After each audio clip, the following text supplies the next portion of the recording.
नमस्कार, मी दीपक राव तुमचे स्वागत करतो आजच्या शेअर मार्केट अपडेटमध्ये. आजसुद्धा मार्केटला बॅक टू बॅक तिसरा दिवस निफ्टी ऑलमोस्ट 200 ते 300 पॉईंट मायनसमध्ये गेली. ओपनिंग 100-125 पॉईंट मायनस होतं आणि त्यानंतर ग्रॅज्युअली क्लोजिंगपर्यंत निफ्टी जो आहे तो स्लोली डिक्लाईन करत गेला. ऑलमोस्ट 300-350 पॉईंटची डिक्लायनिंग मिड सेशनला आलेली. 350 पॉईंट निफ्टी डाऊन होता. क्लोजिंगला थोडीशी स्लाइटली रिकव्हरी आली आणि 23,900च्या आसपास निफ्टी बंद दिला. पण ओव्हरऑल आज मार्केट दबावात राहिलं. सेन्सेक्ससुद्धा 1,000 पॉईंट मायनस राहिला आणि आज आय टी सेक्टरमुळं मार्केटवर दबाव बघायला मिळाला. आय टी इंडेक्स आज 5% डाऊन राहिला. त्याचं कारण होता इन्फोसिसचे रिझल्ट्स काल आले. प्रॉफिट चांगला वाढलेला 28%. प्रॉफिट खूप चांगला आहे, पण रेव्हेन्यू गायडन्स जो फर्दर येणाऱ्या वर्षासाठी जो दिला तो कमी गेला 1.5% ते 3.5%पर्यंतचा. जो आधी 3 ते 3.5% होता तिथून ऑलमोस्ट 2.5% खाली गायडन्सला आलं. त्यामुळं मार्केट जे आहे ते आय टी सेक्टरला एकदम फिअर, ए आयमुळं स्लोडाऊन आणि एक पुढच्या अर्निंग्जमध्ये थोडंसं स्लोडाऊन दिसतो आहे, हा गायडन्सचा अंदाज होता. आणि त्यामुळे मार्केट जे आहे ते आज आय टी सेक्टरमध्ये जोरदार पीठ आहे. जवळपास 6% इन्फोसिस डाऊन राहिला, 5% टी सी एस डाऊन राहिला, ओव्हरऑल सेक्टर 5% मायनस राहिला. आणि त्या परिणामामुळेच, त्याच्या प्रभावामुळेच आज निफ्टीवर दबाव राहिला. बँक निफ्टी किरकोळ मायनस राहिली 200 पॉईंट, पण निफ्टी ऑलमोस्ट 300 पॉईंट एक जबरदस्त मंदीच्या सावटाखाली आणि 24,000च्या खालीसुद्धा निफ्टीनं बंद दिला आहे. याचं रिझन होतं आय टी सेक्टरचा आलेला फॉल. आणि गेल्या 3 दिवसांमध्ये बुधवार, गुरुवार आणि शुक्रवार या 3 दिवसामध्ये निफ्टी ऑलमोस्ट 700 पॉईंट हायस्ट लेवलपर्यंत 24,600वरून निफ्टी खाली आला आहे 23,800पर्यंत. जवळपास 800 पॉईंटची डिक्लायनिंग या 3 दिवस सेशनमध्ये आले. रोज 200 ते 300 पॉईंटची डिक्लायनिंग आपल्याला बघायला मिळालं. आणि एक बुल रनमध्ये हा पॉज मिळाला, एक फिअर आहे. क्रूड ऑइलच्या प्राईस राईज होणार आणि आय टी सेक्टरचे रिझल्ट्स पहिला HCL टेकमुळे बुधवारी खाली आलं आणि त्यानंतर आज इन्फोसिसमुळे खाली आले.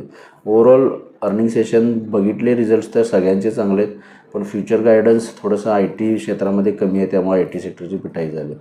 ओव्हरऑल मार्केट सिनेरिओ थोडासा तो वीक आहे, कारण 24,000च्या खाली बंद आहे. जर 24,000 आपण क्लाइम केला तर फर्दर रिकव्हरी येऊ शकते. त्यामुळे टेक्निकली सोमवारच्या सेशनसाठी बघायचं झालं तर निफ्टीला 24,000 स्ट्रॉंग रेजिस्टन्स आहे. 24,000च्या वर गेला तर फर्दर रिकव्हरी 24,200 ते 300पर्यंतची येऊ शकते. अदरवाईज लोअर लेवलला 23,800 पहिला सपोर्ट आहे आणि त्यानंतर 23,700पर्यंत निफ्टी परत पुन्हा खाली येऊ शकते, कारण थोडंसं सेटअप जो आहे तो वीक वाटतो आहे. आता ज्या पद्धतीनं कंटिन्यू 3 दिवस डिक्लायनिंग केली, एकही दिवस रिकव्हरी आली नाही लोअर लेवलवरून, ते थोडं काळजीचं आहे. जर आज क्लोजिंगला चांगली रिकव्हरी आली असती, थोडीशी आली रिकव्हरी, पण ती काही थोडंसं कन्सिडर करू शकत नाही. 70-80 पॉईंटची रिकव्हरी आहे. पण आज जर पूर्ण 300 पॉईंट, 350 पॉईंट खाली आहे, 275 पॉईंट, जर ही पूर्ण एंटायर रिकव्हरी आली असती तर थोडासा मजबूतीचा ट्रेंड राहिला असता. पण मार्केट थोडंसं वीक सेटअपमध्ये गेलं, कारण रिकव्हरी गेले 3 दिवस डेज लोच्या आसपास मार्केट बंद करते, ते थोडंसं काळजीचं कारण आहे. कारण बँक निफ्टीसुद्धा 56,000 ब्रेक करून खाली गेलेला, पण सरतेशेवटी क्लोजिंगला थोडंसं सावरलं आहे. 56,000च्या वरती क्लोजिंग आहे. बँक निफ्टीच्या तुलनेत थोडंसं पडझड कमी झाल्या, पण सेटअप तिथंही थोडासा वीक क्रिएट होतो आहे. पण जर 56,000च्या वर मेंटेन राहिला तर 56,500पर्यंतचा बाउन्स निफ्टीमध्ये सोमवारी कदाचित बघायला मिळू शकतो. बँक निफ्टीमध्ये 24,000च्या वर गेला तर थोडासा बाउन्स येऊ शकतो 24,200पर्यंतचा. त्यामुळे ओव्हरऑल थोडंसं मार्केटमध्ये कॉशियस राहणं गरजेचं आहे. 56,000च्या खाली बँक निफ्टी गेला तर 55,700 ते 55,800पर्यंत बँक निफ्टी खाली येऊ शकते. या अनुषंगाने तुम्ही निफ्टी बँक निफ्टीच्या लेवल्सनुसार सोमवार ट्रेड करू शकता. FIची विक्रीचा ओघ वाढला आहे. स्ट्रेट ऑफ हॉर्मुझ सील आहे. इराण आणि US मध्ये कोणतीही चर्चा सुरू नाही आहे, ते सुद्धा मार्केटला कारण आहे. आणि ऑइल प्राइसेस वाढल्यामुळे $100च्या वरती आहेत, त्यामुळं थोडंसं रुपयामध्ये घसरण आहे आणि या सगळ्याचा इम्पॅक्ट मार्केटवर बघायला मिळते. मार्केट आपल्याला गेले 3 दिवस रोज पडताना बघायला मिळते.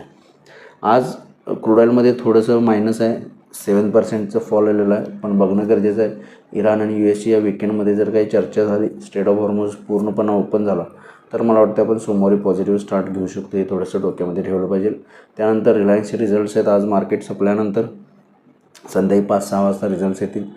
जर रिझल्ट्स रिलायन्सचे खराबच येणार आहेत बऱ्यापैकी, एस्टिमेट्स त्याच पद्धतीने आहे. पण त्यात जर चांगली इम्प्रूव्हमेंट आली तर कदाचित थोडंसं पॉझिटिव्ह इम्पॅक्ट येतो का बघायला पाहिजे. पण आज पण आय टी आणि बँकांनी जेवढे चांगले रिझल्ट्स बँकांचे आलेत, आय टीचे आले, पण सगळ्या सेक्टर्समध्ये स्टॉक्समध्ये त्या पडझड झालेली आहे. त्यामुळे रिलायन्सच्या रिझल्ट्सकडे लक्ष आहे, पण ऑलरेडी मार्केटनं वीक क्लोजिंग दिले, सेटअप वीक आहे. पण जर US इराणची चर्चा झाली पॉझिटिव्ह सीज फायरला घेऊन आणि स्ट्रेट ऑफ हॉर्मोज ओपन करण्याला लागेल तर थोडंसं मार्केट सोमवारी वर जाऊ शकतं. ती एकच न्यूज आहे जिचं कारणमुळं मार्केट कदाचित वर जाऊ शकतं. अदरवाईज थोडंसं मार्केट वीक आहे. त्यामुळं सोमवारी या US आणि इराणच्या वीक चर्चेनुसार या विकेंडमध्ये काही चर्चा पॉझिटिव्ह आली स्ट्रेट ऑफ हॉर्मोज लागेल तर कदाचित मार्केट वर जाऊ शकेल. ओव्हरऑल थोडंसं मार्केटचं सेटअप 24,000च्या खाली आल्यामुळे वीक आहे. आज NSEमध्ये 667 शेअर वाढले, त्या बाजूला 2300 शेअर्स पडलेत. निफ्टीमध्ये 12 शेअर वाढले, त्या बाजूला 38 शेअर्समध्ये पडझड आहे. पडणार शेअर्सची संख्या जास्त आहे म्हणून सेक्टर इंडिसाइजमध्ये सुद्धा आज सगळ्या सेक्टर्समध्ये पडझड आहे. त्याला लीड केले आज IT सेक्टरनं, त्यापाठोपाठ banks, pharma, metal, reality, auto, FMCG या सगळ्या सेक्टर्समध्ये मंदी बघायला मिळालेली आहे. ग्लोबल मार्केटचा आढावा घ्यायचा झाला तरी युरोपियन मार्केटसुद्धा मायनसच आहेत, 20-30 पॉईंट मायनस आहेत. डाव फ्युचर्स थोडंसं फ्लॅट आहे, पॉझिटिव्ह 50 पॉईंट. पण ओव्हरऑल काल US मार्केट मायनसमध्ये गेलेत. फक्त आज बघणं गरजेचं आहे की विकेंडमध्ये US मार्केटमध्ये काय तेजी झाली, कारण आज क्रूड ऑईल ब्रेंट क्रूड 8% खाली आलं आहे, 7-8%. त्यामुळे जर त्या स्ट्रेट ऑफ हॉर्मोजला ओपन करण्याला घेऊन जर काही चर्चा झाली अमेरिका इराणमध्ये, स्ट्रेट ऑफ हॉर्मोज ओपन झाला तरच मला वाटतं सोमवारी चांगली मार्केटला पॉझिटिव्ह ओपनिंग बघायला मिळू शकते. तर बघूया ओव्हर द विकेंड कशा पद्धतीनं घडामोडी होऊन सोमवारी मार्केट कशा पद्धतीनं बिहेव होते. माझं व्हिडिओ ऐकलं त्याबद्दल धन्यवाद. माझं व्हिडिओ जास्तीत लाईक करा, शेअर करा, माझ्या चॅनल सबस्क्राईब करून डेली अपडेटसाठी बेल आयकॉनला क्लिक करा. धन्यवाद.